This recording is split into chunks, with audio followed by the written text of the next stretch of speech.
똑똑한 사람들은 신경질을 내지 않는다. 똑똑한 사람들은 의기소침해지기보다 행복을 선택하는 법을 알고 있다. 정말 그럴까요? 우린 흔히 많이 알고 많이 배운 사람을 똑똑한 사람이라고 생각합니다. 하지만 행복한 이기주의자의 저자 웨인 다이어는 똑똑한 사람에 대한 정의를 다시 내리고 있습니다. 똑똑하다는 건 무엇일까요? 오늘도 사고를 전환시키는 문장과 함께합니다. 안녕하세요. 문장을 건너 삶을 사색하다. 사색의 취향입니다. 오늘은 웨인 다이어의 행복한 이기주의자의 한 대목을 만나볼 텐데요. 자기의 중심을 잃지 않고 똑똑한 사람으로 살아가는 방법에 대해 그는 이렇게 말하고 있습니다. 자신의 의지대로 살아가려면 먼저 매우 그릇된 통념에서 벗어날 필요가 있다. 가장 잘못된 통념은 똑똑함에 대한 것이다. 우리들은 빛나는 졸업장을 더 많이 가진 사람들, 어떤 학문 분야의 귀재인 사람들이 똑똑하다고 믿게 됐다. 하지만 똑똑함의 참된 척도는 하루하루를, 그리고 지금 이 순간을 얼마나 제대로 즐겁게 사느냐다. 행복을 선택하면 신경질에 대한 궁극적인 방패막이를 얻게 된다.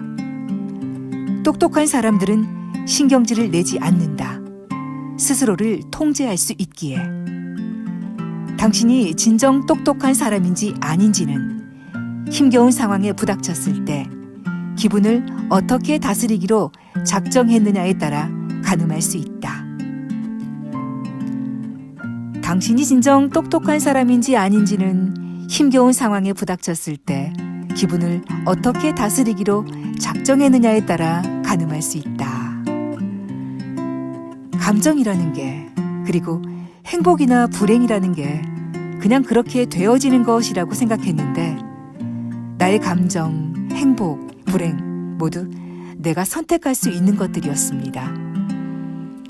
그러므로 어떠한 국면에서 신경질이 아닌 차분한 대응을 하기로 내 감정을 선택했다면 분명 그 사람은 자신의 행복에 한 걸음 더 다가간 똑똑한 사람일 겁니다.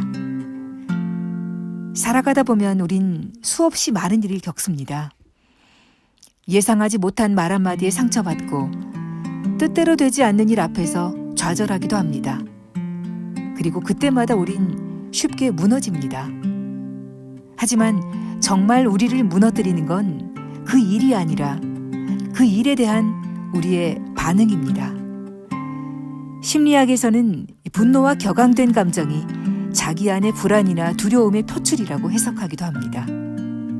그러니까 뭔가 화가 나는 상황이 발생했다면 그건 나를 화나게 만드는 그 상황이 문제가 아니라 그 상황에 대해 분노를 느끼는 나의 문제인 겁니다. 자기 안의 열등감, 불안, 두려움 등 내가 가진 여러 부정적인 감정들이 하나의 상황이라는 트리거를 만나서 순간적으로 펼쳐지는 것이 화라는 거죠. 그리고 그런 심리적인 요인과 함께 가장 중요한 요인은 자기를 통제하는 능력이 있습니다.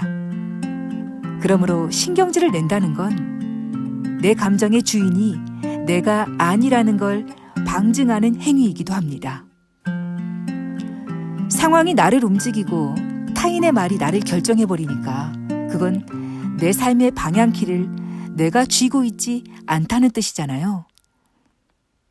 하지만 자신의 감정을 선택할 수 있는 사람은 어떤 상황 속에서도 자신을 잃지 않습니다. 그리고 그 순간 오히려 더 자유로워집니다. 살아가다 보면 여전히 흔들리는 날들이 있을 겁니다. 분명 마음이 무너지는 순간도 있을 겁니다. 그럴 때마다 이 문장을 떠올려 보면 좋겠어요. 똑똑한 사람들은 신경질을 내지 않는다. 그리고 스스로에게 물어보는 겁니다. 지금 나는 어떤 감정을 선택할 것인가? 그 질문 하나가 우리의 삶을 완전히 바꾸어 놓을 거란 생각이 듭니다. 문장을 건너 삶을 사색하다. 사색의 취향이었습니다.